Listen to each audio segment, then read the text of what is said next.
Welcome to The Holistic Nurse with your host, Peggy Smith. Peggy will introduce and educate her viewers about the differences between alternative, holistic, and complementary medical therapies. Her goal is to empower the lay medical consumer to learn how to advocate for themselves. So now, please welcome the host of The Holistic Nurse, Peggy Smith.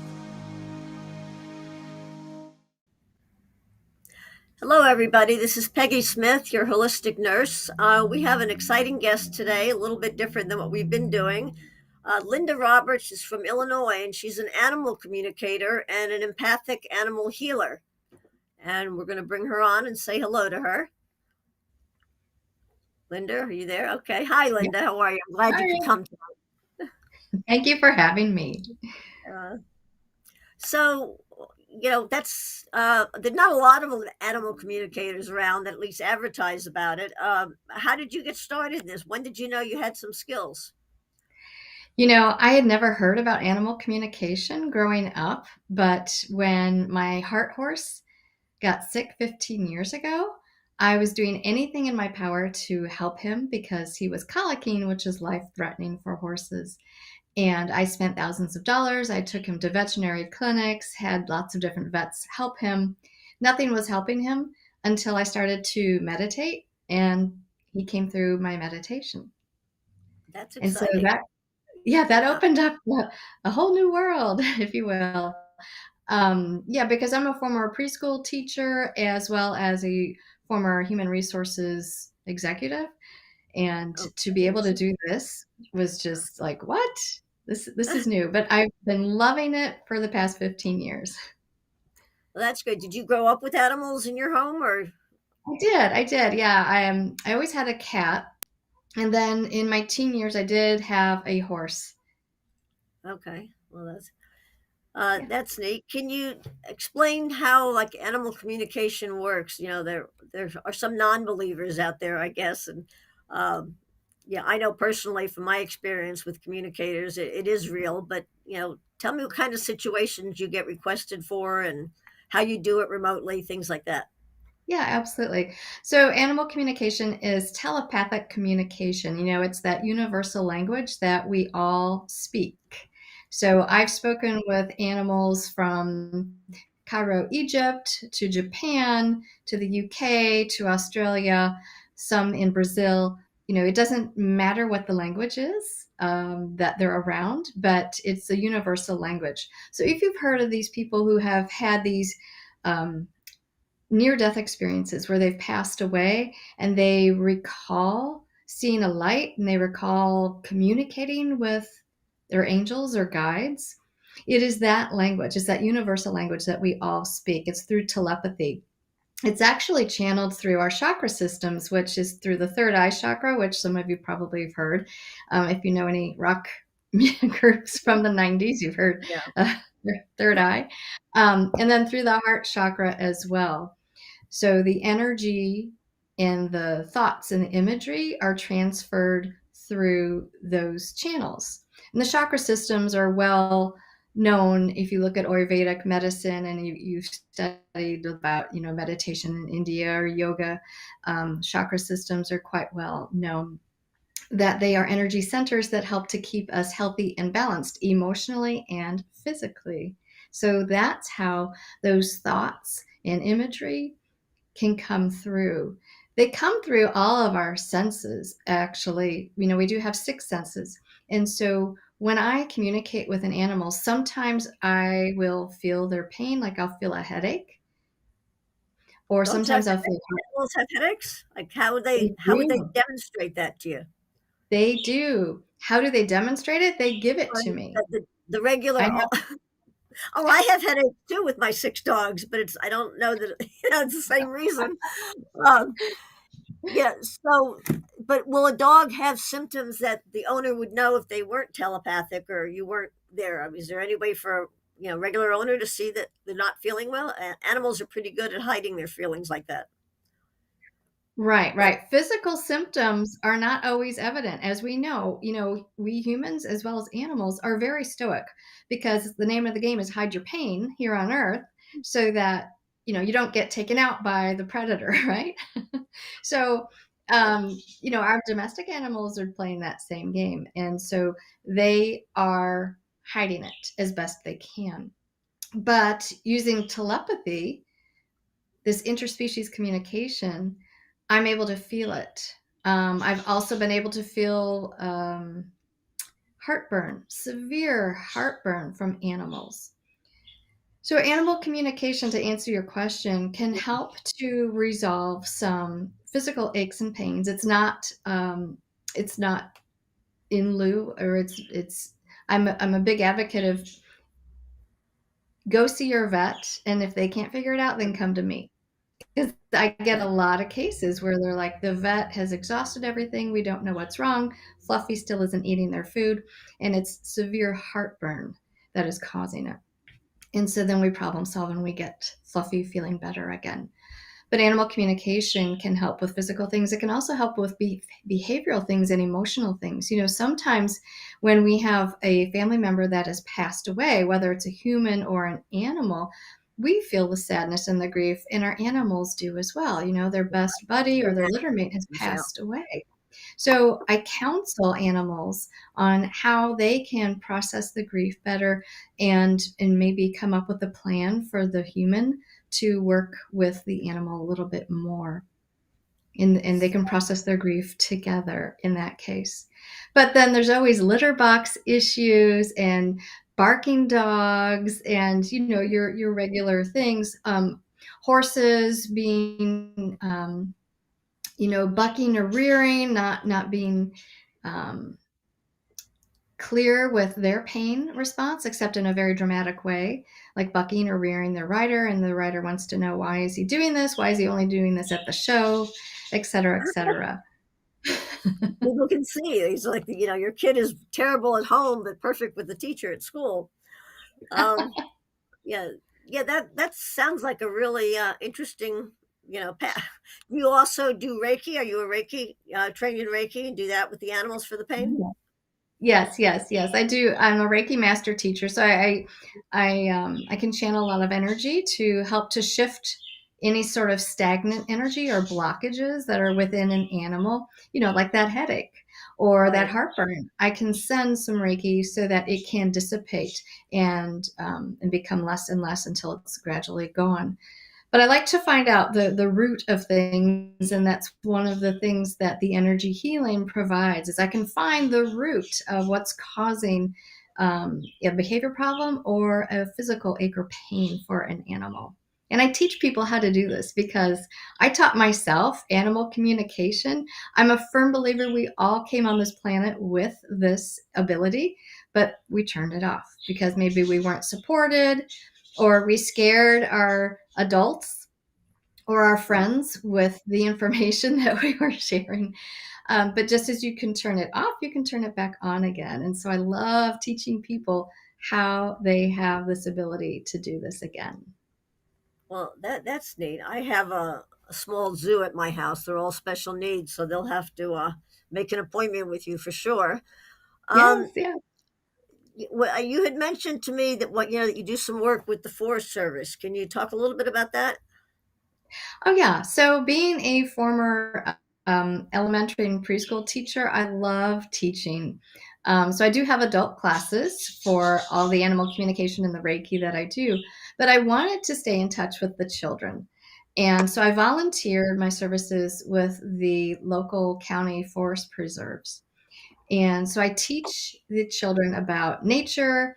I teach them about some of the wildlife that we have rehabbed. There was a red-tailed hawk that was there. There was a screech owl that was there that I was in charge of feeding and then using them for educational purposes to show the children, nature up close and personal, and how to respect it, how to be mindful of it, and, just not be afraid of it. Because you'd be surprised at how many children go in the outdoors and they're like, oh, a bug.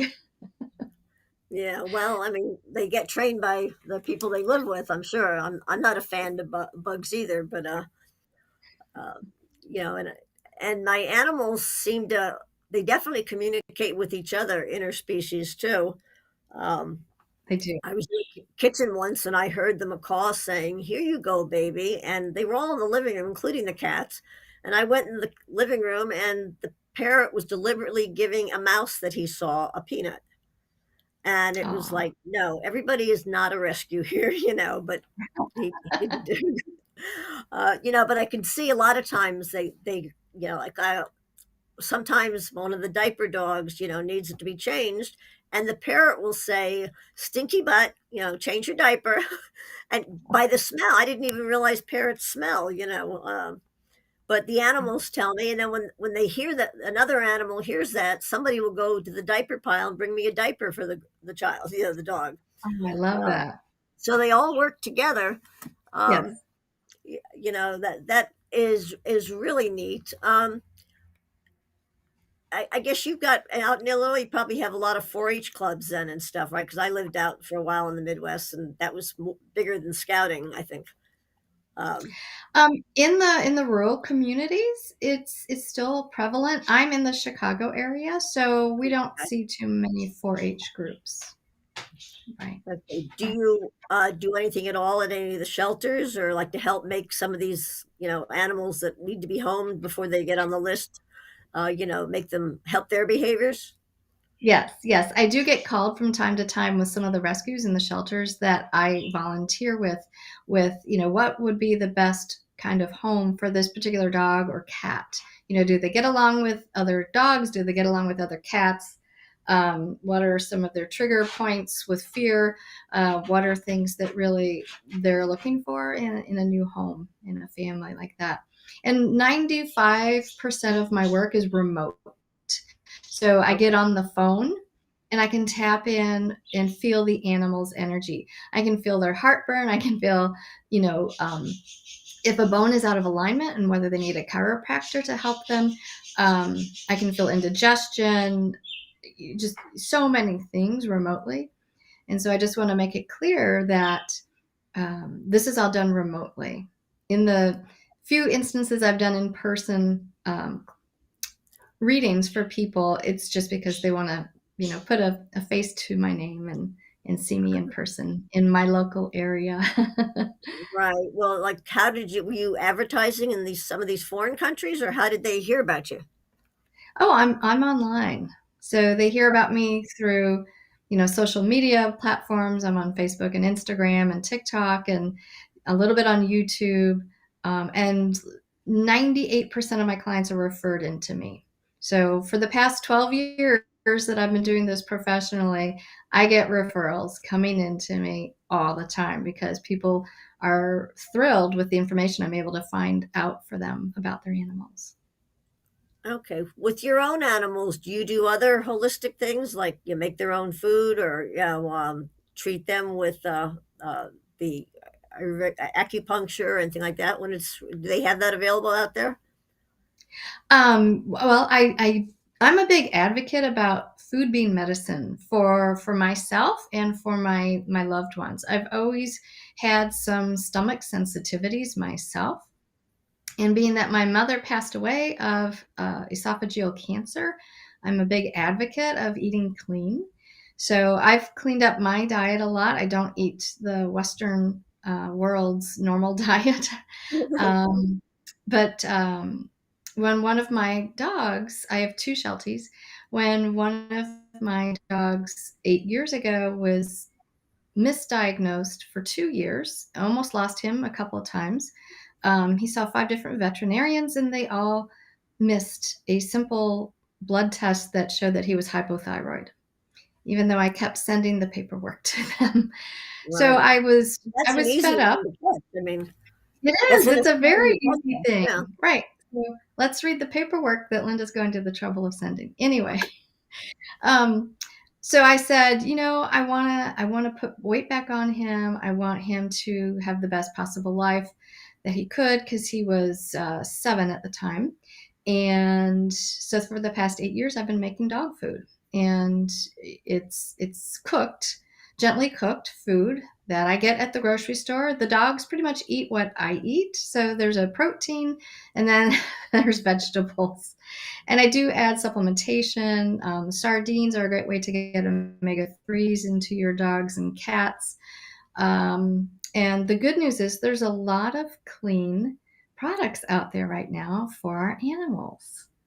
And Right. I We're think going it's to the take a animals break right leading the here. charge. I think. Yeah, I have a couple other questions about diet, but we're going to turn it over to the sponsor and be right back. Thank you. What if there were a super tiny device that could diagnose the brain and is smaller than a single human hair? What if you could see inside the brain to help an epilepsy patient during surgery or to help the fight against Parkinson's disease?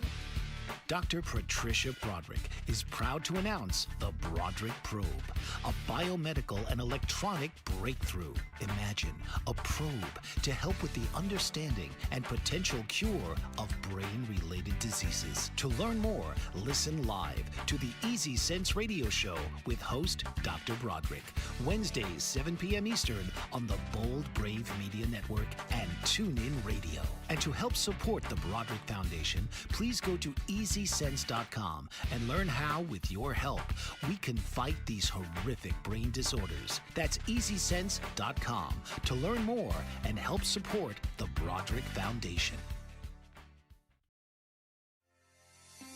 Author, radio show host, and coach John M. Hawkins reveals strategies to help gain perspective, build confidence, find clarity, achieve goals. John M. Hawkins' new book, Coached to Greatness, Unlock Your Full Potential with Limitless Growth, published by iUniverse. Hawkins reveals strategies to help readers accomplish more. He believes the book can coach them to greatness. Hawkins says that the best athletes get to the top of their sport with the help of coaches, mentors, and others. He shares guidance that helps readers reflect on what motivates them, rediscover and assess their core values, philosophies, and competencies, find settings that allow them to be the most productive, and track their progress towards accomplishing goals. Listen to John Hawkins' My Strategy, Saturdays, 1 p.m. Eastern on the BBM Global Network and TuneIn Radio. Hi, this is the Holistic Nurse. We're back with Linda Roberts, animal communicator. We were talking a little bit about the foods. You know, you are what you eat, and our dogs are too. I remember on the radio years ago, and I thought it was just the grossest. I didn't know what was wrong with this announcer, but he had a skill of identifying dog breeds by their poop. And they actually, it was one of those weird radio stations. They actually gave him like a sample of 10 different dogs, you know, and he would taste it and tell him what the breed was. And he was like 100% right. And it was like, oh, that's just so disgusting. Um, you know, especially because like I have two diaper dogs. So I'm, you know, always seeing the shit that comes out and, you know. But when we were talking about food, I typically every Sunday I get out the big crock pot and I was cooking brown rice and you know like you some salmon or I can't do beef products because there's a couple allergies with the dogs. But the brown rice, the vegetables, sweet potato, you know things like that, and some other vegetables. And I just recently learned that that rice, both white and brown, has arsenic in it. So I was advised to use quinoa instead of the rice products for it. Um, have you been aware of that? Is that something that we just were never told, or uh, I if don't so, know. I've not really fed rice to my dogs. It that is doesn't brown? resonate with me.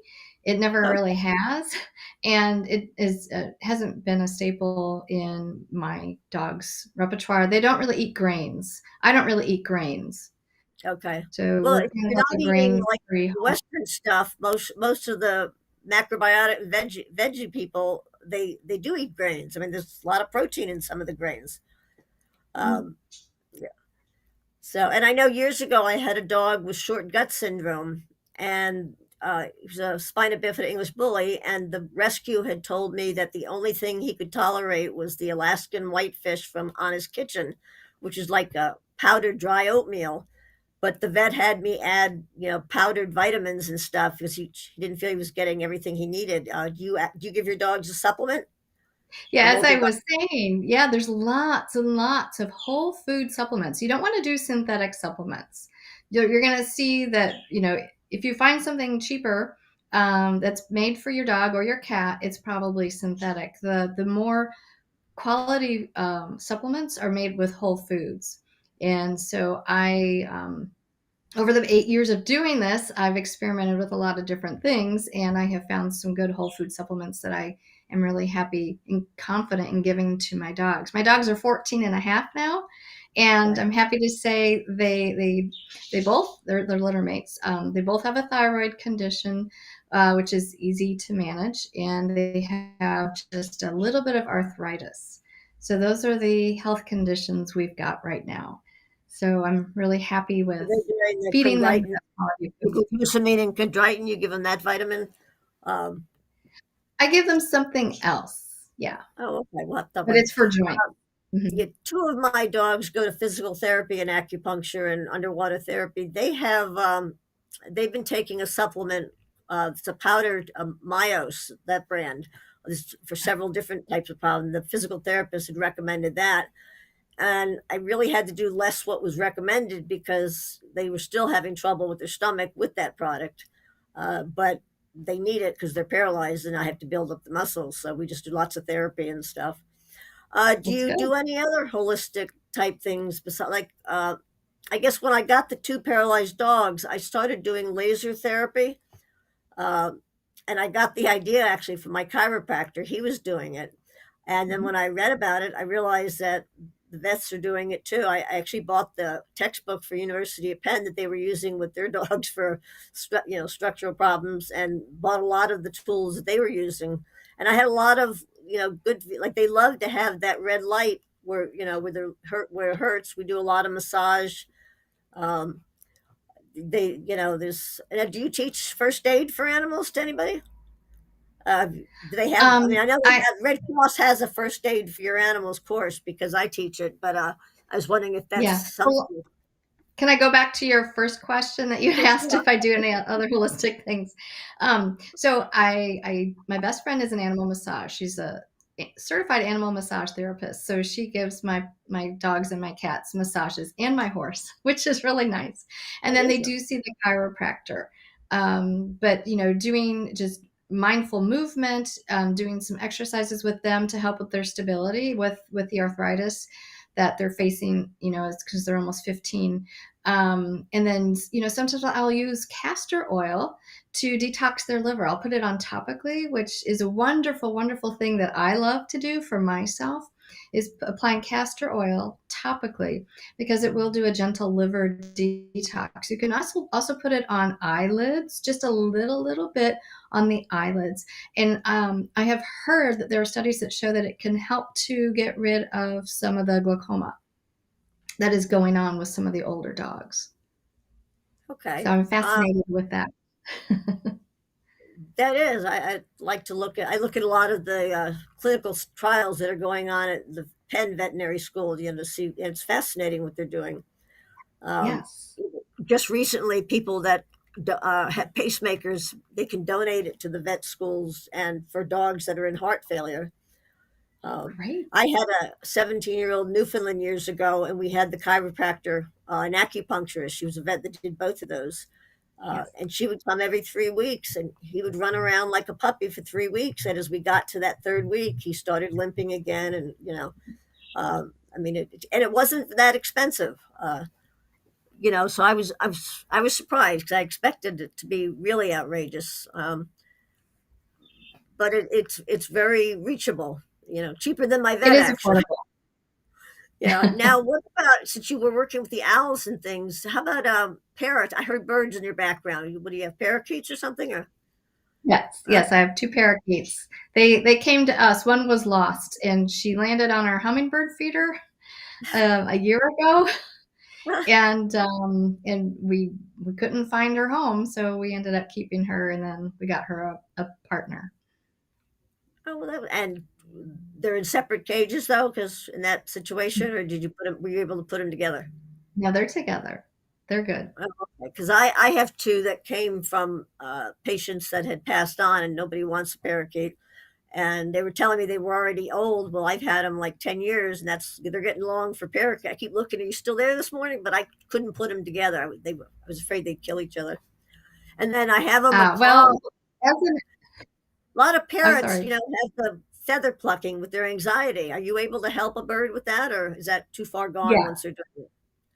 Right. No, I have helped some parrots and macaws with some of that feather plucking issue and some African grays as well.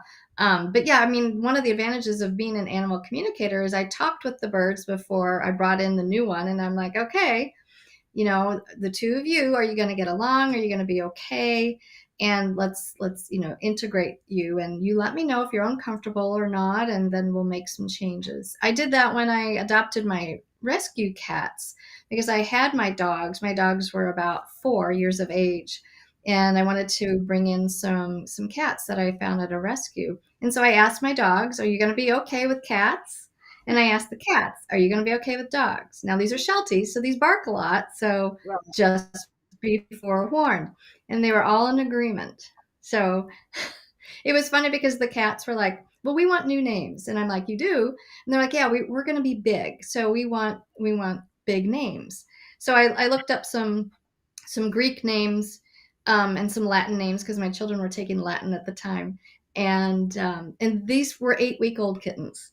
So they were they were just teeny tiny kittens, and they're like, "We're going to be big." I'm like, "Okay, well, I'll give you big names." And they're 18-pound cats. They are Maine okay. Coon crosses. Their mama was a stray, Well, but yeah. they're big cats. So I get confirmation all the time on these messages, and I love that, and I recommend that to my students, that they get confirmation on the messages that they're receiving as well.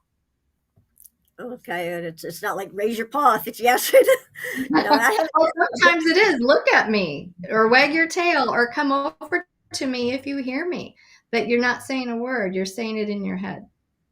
well, I know I've been like maybe reading a book or doing something, and I'm thinking, oh, it's probably time to change the diapers, and all of a sudden somebody will come over with the diaper for me, and You it's like, got it. okay, you're reading my mind. That's Um, right, they're in our heads and we are in theirs. they're not just in my head; they're everywhere right now. I have a new foster who basically was the foster from hell. He'd been in a kill shelter 3 times in 18 months in 3 different homes, a little Maltipoo. And I said to them, "Well, how is he with cats?" And the guy goes, "Well, let's walk through the cat room." No reaction at all from the dog. And when he got to my house, no reaction to the cats. The birds were a little, more stressful for him. Um, and in fact, the African gray said, "Not another one." you know, uh, I find that my African grays and the macaw, their cages are right next to each other. I'd never be able to put them together for sure because they will, I think, they fight over toys that's right on the edge there between the two of them. But the first time I brought the macaw in, I said to the gray, Big Bird, this is Fred. And Fred said, "Hi, hi, Big Bird." And I'm looking like, "Oh, okay." And they told me Fred likes strawberries, so I was prepared. I said, "Fred, I've got a strawberry for you." He takes it and he goes, "This is good." He goes, "You want some?" I said, "Can I have some?" He says, "Nope." And then Big Bird was watching and said, "You have any peanuts?" And he says, "No, just strawberries." And you know they were actually doing that. They still talk all the time with each other. It's just amazing that I'm just like the guest that I get to watch everybody, the gatekeeper. But um, when I leave to go to work, I'll say I'll be right back, like everybody does. And one of the birds will call me a liar because they know I'm not coming right back. So I put the Parrot Town on YouTube on for them. It plays like 8, 9 hours, and Yeah. even the dogs and cats like it too. So it works out well. Yeah. Um, Oh, good. let's talk about some of your classes, and I guess they're all remote too. They Your are, classes. yes. I do a few in person at some of our healing centers here in the Chicago area. But for the most part, they've been online for about 6 years.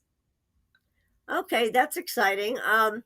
We'll get more. We're gonna have to take a break shortly. So, but maybe real quick, besides like teaching people how to understand their animals, do you teach them other holistic modalities? You're just doing the communication. Um, Yeah. uh, the Yeah, exact. I do teach Reiki. Yeah, I do teach Okay. Reiki and then some shamanism as well. Oh, okay, that's cool. That's something I'm going to have questions about. We'll let him go to the sponsor, and we'll be right back. Did you know that your beliefs create your entire reality? But it's the subconscious beliefs that do most of the creating. Belief shifter and life coach Shiraz can help you identify those limiting beliefs and eliminate them, often in a single session. Like, it was almost instant. Like, I had relief right away. Creating better health, relationships, careers, and finances. Let Shiraz help you step out of safety and into awareness. Definitely something's happening. It's like a flow inside. It feels good. Whether in person or online, Shiraz provides personal coaching, belief shifting. Visit Shiraz at energeticmagic.com or call 416-529-7429. Energetic Magic on the BBM Global Network, Tuesdays at 7 p.m. Eastern. Find your greater happiness. Be well. Be aware. Be magical.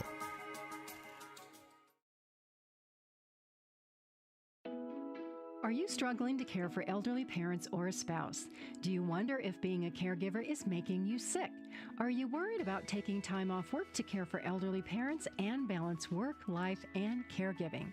Has caregiving become exhausting and emotionally draining? Are you an aging adult who wants to remain independent, but you're not sure how? I'm Pamela D. Wilson. Join me for the Caring Generation radio show for caregivers and aging adults, Wednesday evenings, 6 Pacific, 7 Mountain, 8 Central, and 9 Eastern, where I answer these questions and share tips for managing stress, family relationships, health, well-being, and more.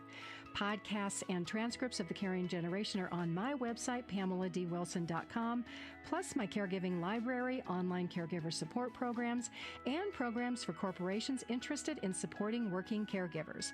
Help, hope, and support for caregivers is here on The Caring Generation and PamelaDWilson.com.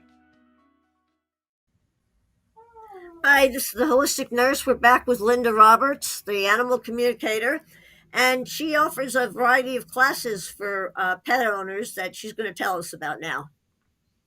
Go ahead. Yes, thank you. So because I feel it's so important to be able to communicate with your animals, it strengthens your bond and your connection with your own animals. And if you want to also think about doing it professionally, like me, I've got some classes available. So some are geared towards those who just want to learn for their own animals, and then others who want to do it more in a professional way. But the core of my classes is recorded content. But the favorite part from the students that I've taught over the past 6 years is the interactive component, where we get together on Zoom weekly and we practice talking with your animals, and you get that interactive feedback with the animals that you've practiced with, so that you can feel like you're making that connection and you're not just making it up in your head. Because a lot of times when we're first starting out, we don't have something tangible to hold on to when we are learning this. So we want to get confirming information from the animals themselves or the people. So we practice on each other's animals, and so we can share the good details about what they found out about their animals. Okay, so like, let's say somebody's practicing on their animal, like my rescues, I don't know all their background, especially the newest one. Are you also communicating at the same time and comparing notes? Or like when I was in nursing school, we had a two-headed stethoscope, and the teacher had one, one in her ears, and what was that heart sound? That kind of thing. Um, it's a lot of stuff in the energy field is subjective. Do you do muscle testing? I guess I use a lot of muscle testing with some of my energy work with people. Is that one way? We talk about that. We talk about that, but yes, I am like the instructor with the ear and the other stethoscope, because I'm tapping in with that animal as well. So I'm hearing or seeing or feeling what that animal is sharing, and then giving feedback on, well, they said this, and this, and you got 2 out of the 3 right. So that's great. So now just stretch yourself just a little bit more and see if you can get just a little bit more information from the animal like that. Yeah, that's it. And that's why my classes are fairly small, because then I can customize it and cater it to each individual. Okay, because my mystery man, of course, is the girl, is the deaf dog. because she does know some sign language, our sign language, but she kind of watches from the corner with these evil eyes and watches everybody. And then when she thinks no one's looking, she'll steal the toy or, look for food. She's so many food allergies. She's always trying to find food she can't eat. But I was looking into her eyes the other day from a distance. I said, she's got some kind of issue that she wants us to know. And I didn't, I almost didn't want to know because everybody else was acting out, but I was aware she's really not telling us everything. Um, Yeah, usually they hide behind pain, when they're being so cautious like that. So maybe because she's got some stomach issues, maybe you can work on healing the gut. And, there's all kinds of good herbal supplements and probiotics you can use to help yeah, with she's on, that as well. everybody's on, if they're not on probiotics, I always put a dollop of yogurt, plain yogurt on their food, Oh, just okay. for the Is digestion it and everything. dairy-free yogurt? The regular yogurt, no sugar, no flavor, not vanilla, just plain Greek yogurt. Yeah. Okay. But it's made out of dairy. Dairy can be an irritant, something to consider. It actually might be with her because she can't eat chicken. She can only eat like lamb and fish. So she's got high class taste, and not even all Ooh, fish. She lamb can't. is warming. So when we talk about food energetics, lamb is warming. And so if she's already hot internally, if we look at the Doesn't Ayurvedic way of feeding, we want to do some cooling proteins. So like fish or beef. We want to avoid those warming proteins. she can't do beef. Yeah, but um, okay. So is there like an anti-inflammatory diet for dogs like there are for people? Like I mean, she's gluten free for sure, but she's still very inflamed. Like she's a hairless dog. So when there's something going on, I see it. Very easily. Yes, yes, Um, yes. I like healing the gut with there's several products called like leaky gut and gut soothe and things like that. But they consist of marshmallow root, slippery elm, aloe vera, all in a powdered form. And those have really helped myself and my dogs to heal from some of the leaky gut issues that are associated with the autoimmune conditions that we're dealing with. Okay, so do you use bone broth for anything? I had tried bone broth, but I had like four people with diarrhea immediately. So even diluted. So that's not Right. something that is going to work for Yeah. them. But With I mean, that's the thing. We have to make our foods to cater to each individual because we're all coming from different places, energetically and digestively. So bone broth doesn't really resonate with me or my animals. Again, there's an association with the autoimmune condition and it not being in alignment with us. Now, it may work for some people, but not others. But I fed my children. I have two adult children. I fed them for 18 years and they're really healthy. So when it comes to nutrition, I'm always studying, I'm always improving and tweaking and trying to do the best that I can. And that's why I was confident with being able to, open up my crock pot or my Instapot and put in some meat and veggies for my dogs.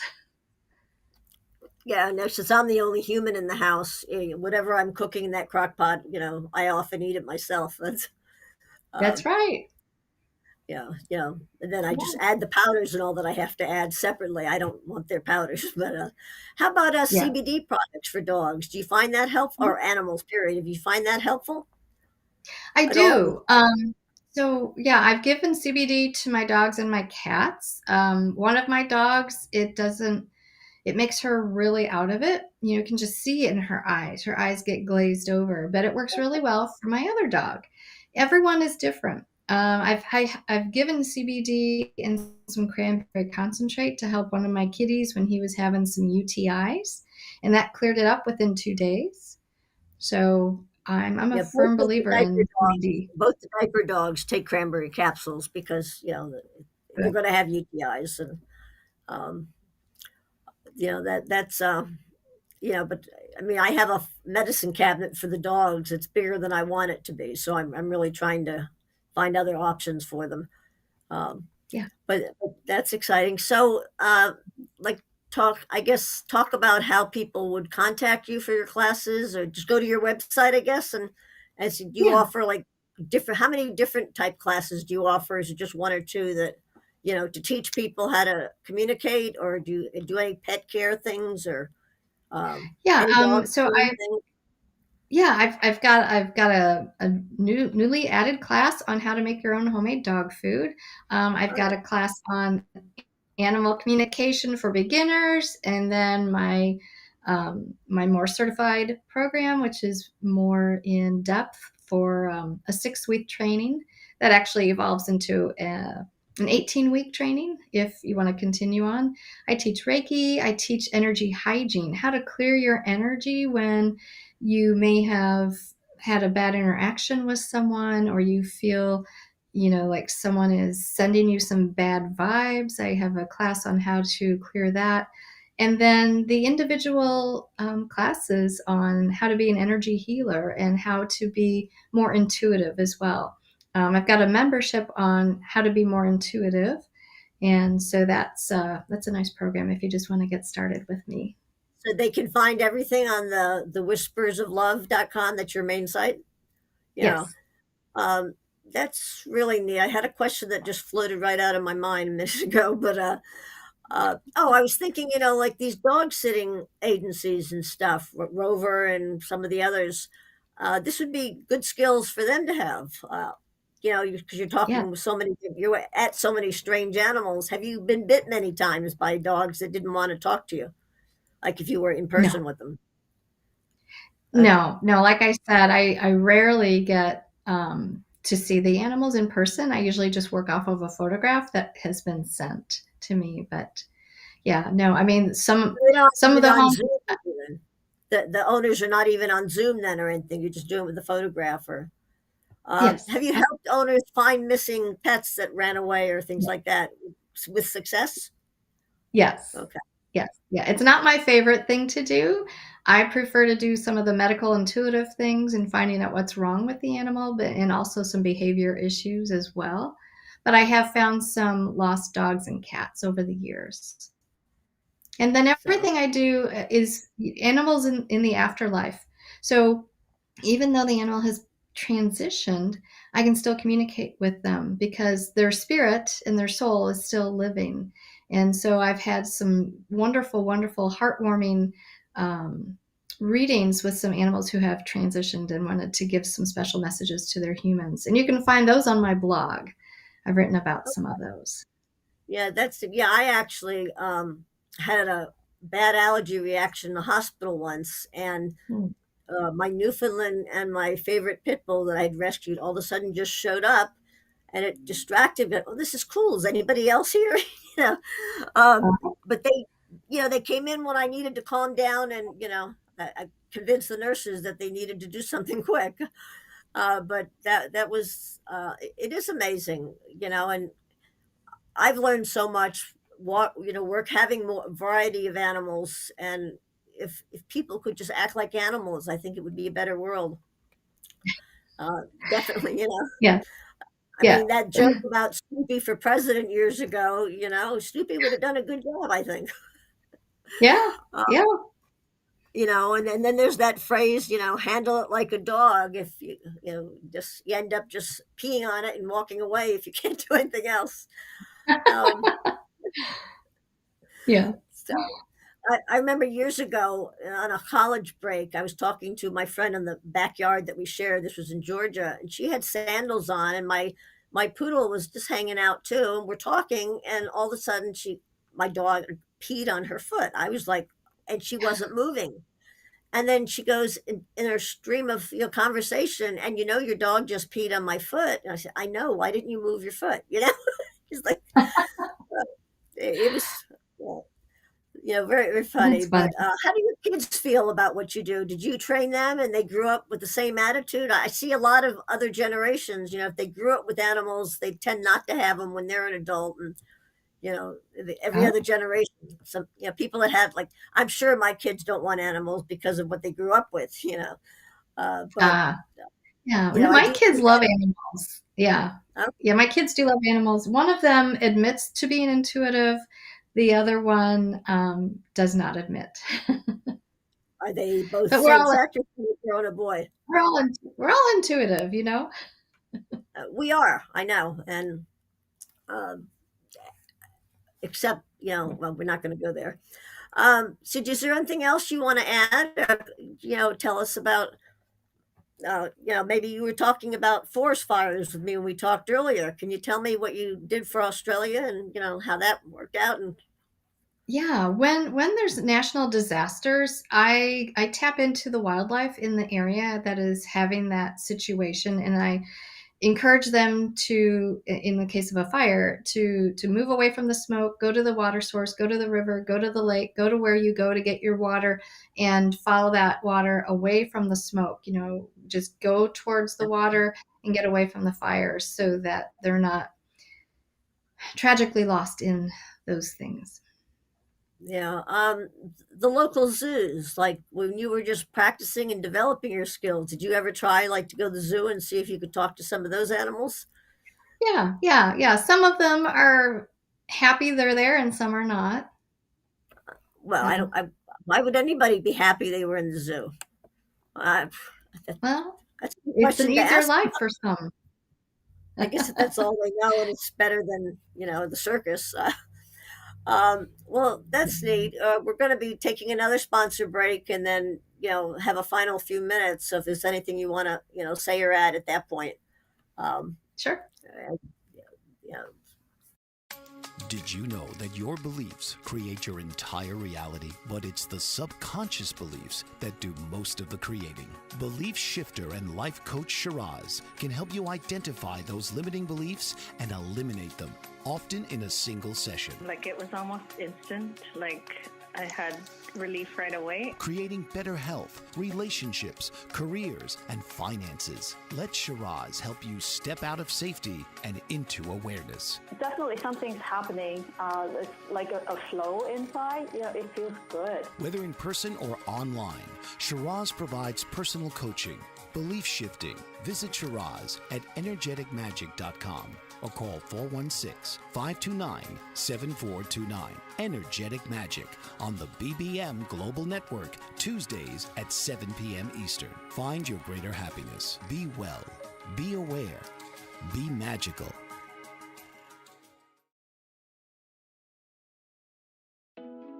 Are you struggling to care for elderly parents or a spouse? Do you wonder if being a caregiver is making you sick?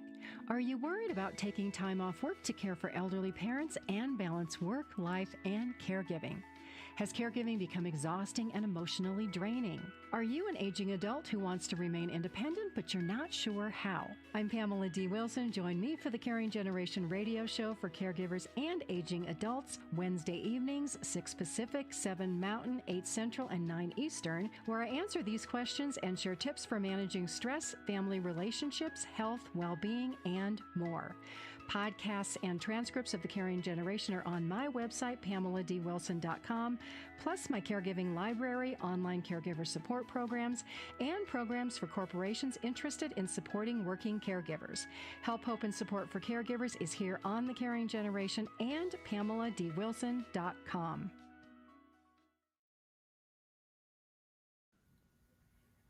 Okay, we're back. Linda's going to sort of tell you guys how to reach her, and what kind of if anybody has questions, you can certainly email her. Go to her website and reach her. I'll let her finish some of the other. There's so much on this topic. Actually, for an animal lover, you could just take the whole day doing it. But a lot of people take animals to the shelter when they maybe could have solved the problem and kept them out of there. They give up too soon, I guess. I know this new foster, one person kept him 3 days, another person kept him 5 days, and they gave him back to the shelter. And it's like, and he was only 18 months old when I picked him up. So it's, people need more education. And I'll let you take over. Yeah. No, I would love to help anyone listening with their animals or, some of the challenges that the animals present to us, whether it's a health issue or a behavior issue. You can reach me at my website, which is whispersoflove.com. I'm also on Facebook and Instagram. My Instagram handle is Pet Whisperer Inc. And I just wanted to share a couple of little stories that I think have just been amazing experiences for the people and the animals. There was this dog who I had worked with a few times over the years, and he was always eating things and getting into mischief, counter surfing a lot, and eating a lot of supplements that were not great for his system. So when I got the call that he wasn't eating anything at all, I was worried. And so I tapped into him. I'm on the phone with his human, and he's at his home. And so I asked him, hey buddy, what's going on? What's wrong? And this is all through telepathy. So my mind is connecting to his mind. And he says, I don't feel good. And I said, well, can you explain how you feel? And all of a sudden I got this bloody taste on my tongue, like when you've bit Okay. your Right. tongue, or that, you've got bleeding in your mouth. And I said, are you bleeding internally? And he said, I think so. And I said, oh, well, let me take a look. And so I just energetically scanned his body, and I sensed 3 bleeding ulcers in him. And I said to his human, hey, you need to take him in because he's got what I feel is, 3 bleeding ulcers. I'm not a vet. I can't diagnose, but this is what it feels like energetically. And so she did. And they did an ultrasound. Guess what they found? The 3 bleeding ulcers. Now, what would ulcers. cause a dog to have bleeding ulcers? Like medication he was on? They put him on, they put him on some medicine for some pain, for something that he had liver issues for most of his adult life. And so we really had to be careful with what they were giving him. And this was doing a number on his gut. So they stopped the medicine, and he recovered, and he lived to be just shy of 16 years. For a Portuguese water dog, that's pretty good. Okay, yeah. That's the dog that Obama had. Yes. Oh, that's right. Yes. He was from Chicago too, wasn't he? Yes. Yeah. Yeah. But I mean, being able to give the animals a voice so that they're not suffering, they're not in pain, or, they're not traumatized. So many times I work with people who've just rescued some animals, a dog or cat or a horse, and they've got abandonment feelings, and, they never want the human to leave. And so I work through with the animal ways that they can become more confident and more balanced emotionally with their human leaving. Well, I know with this new rescue, he was apparently abused and had trust issues, but he had learned that if he was aggressive and attacking, that people would leave him alone, and that's what he preferred to do, is be left alone. Right. And it was about 6 weeks before he would want to try. He would like ask the other dogs, "Can I play too?" And they all get along great. And so I'm saying they get Good. along better than people do. Yeah. Well, thank you for rescuing all of those special needs animals, Penny. That's wonderful.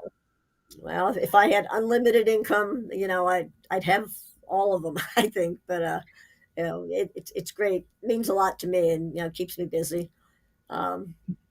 And my husband was a big part of that. We did that in South Carolina. And so when the new spina bifida dog came, I knew he would have accepted it, and so but I had forgotten that he did all the dirty work, and I was working. So Wow. it's a challenge, but it's worth it. Yes, it is. Um, It is. Well, good. So, Very good. well, that's really been fun, and it's just one of my favorite topics is animals. Maybe you can email me some holistic vets that you might have run into and things like that, and I can pass that information on at a later date. Yeah. And perhaps later in the series too, we'll have you back again with something else. I like animal topics. Everybody likes animals. Well, Yeah. so. Do Definitely. you have anything else you want to say there about giving us the warning sign here? Yeah. No, thank you. Thank you very much for having me. So, well, I'm glad there does need to be more people. If you train everybody, you won't have any animals to take care of though, but there's always But, animals that need help. but it'll be a better world, right? But definitely if there's a world left. Okay, you take care. I've really enjoyed Thank having you. you. We'll talk later. Thank you, Linda. Thank you. Bye. Bye-bye. This has been The Holistic Nurse with host Peggy Smith.